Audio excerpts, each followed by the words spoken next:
that is nonverbal communication. Nonverbal communication is, of course, not done with words or in a writing format. This is a mode which we all adopt, knowingly, unknowingly, consciously, subconsciously. But yes, we do speak without words. How do we do that? We speak with gestures, our facial gestures, which comes up as emotions. As you can see on screen, there are emotions or smileys depicting various emotions of a person: surprised, crying, smiling, surprised, crying. These are all our emotions that we share even while communicating, but we are not aware that these things also communicate. And why only facial gestures? Our body also communicates to others.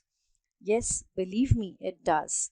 Now, I am a trainer by profession for so many years, say 10 years plus. I have been taking trainings.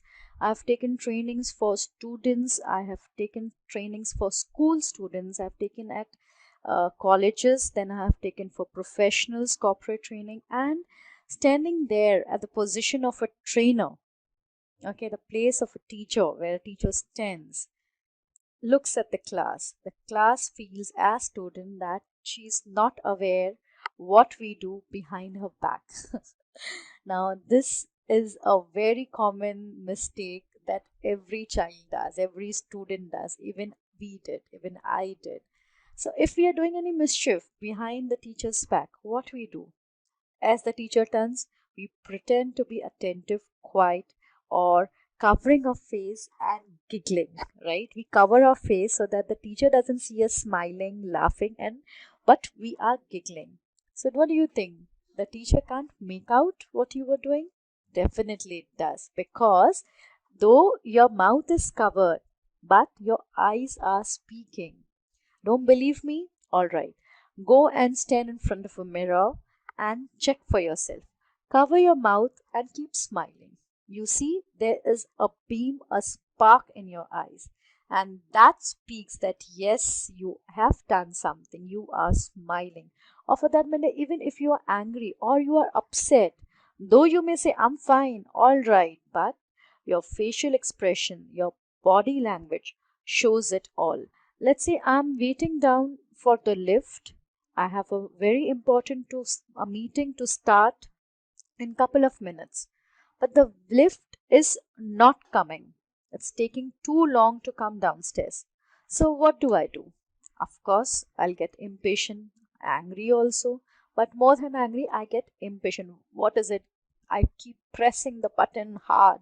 I keep fiddling with whatever is in my hands, a pen, or nowadays it's a mobile, or I just hitting on the button. So I mean, I'm getting irritated, and this is obvious. Any person's looking at me can make out that yes, there is something wrong, and I am looking continuously up at the lift. Why it is not as if my looking up will help it come down earlier or soon, but it doesn't. But still, unconsciously, I communicate. So, non-verbal communication is as important as the other two modes of communication, that is, our oral communication and our written communication. Well, by now we have seen, understood what is communication, what are the different modes of communication: oral, written, and non-verbal. Now, since we know, we are aware of communication, let us understand, why do we communicate using oral, non-verbal, whatever? Why do we communicate? We communicate to speak. Basic. This is basic. To speak. Need to talk. I want to talk. Why? I want to speak for my needs. Say, I need a glass of water. It's simple. A simple thing which I need to talk. I need a glass of water. Or maybe something very important. I have something very important to say. That is important. For that also, I need to speak. say I have to call for an urgent meeting. So I'll have to inform my colleagues, whether orally, written, any mode of communication. Of course, non-verbal is mixed always. It comes along with my oral and written communication. So I need to speak for various reasons. I just need to say a hi to my friend or to my neighbor, to my mom. I need to call my child to me. So anything which I need to pass on the message, I have to speak. So that is a basic reason for communication.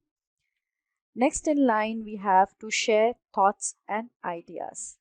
It is self explanatory. Now, let's say my boss has called for a meeting and he's explaining us that the sales of a company has gone really down. We need to do something, and he is asking every individual what could be done. Suddenly, one idea struck my mind that okay, why do not we go for more advertising? Now, this is an idea, but unless I speak out, unless I inform my boss that, boss, I have an idea. Why don't we do such and such? Till I communicate, the idea cannot be passed on. Okay, if I just think and sit in place and assume that okay, my boss will is very smart enough, he will understand that Samira knows the answer and she will do the needful. That doesn't work in that way. I have to ask. I mean he has to ask and I have to communicate. I have to share my thoughts. I have to share my ideas with other individual, because we are living in a society. We need to do it. Then we have is to pass on the message. Thanks to our WhatsApp, this is commonly that we do every day, day in, day out. How many times in a day? Countless. Okay, here I'm not talking about passing on the message as communication or communication process of message. Simple pass on the message. Let's say I want to say here, as you see in on the screen, the simple message has been passed to many friends. How do we do this? WhatsApp, right? I have a group of friends and I simply want to say, I am getting late. Please carry on or pick me up, right? So I just put it across and the message is passed. So this is a need to communicate.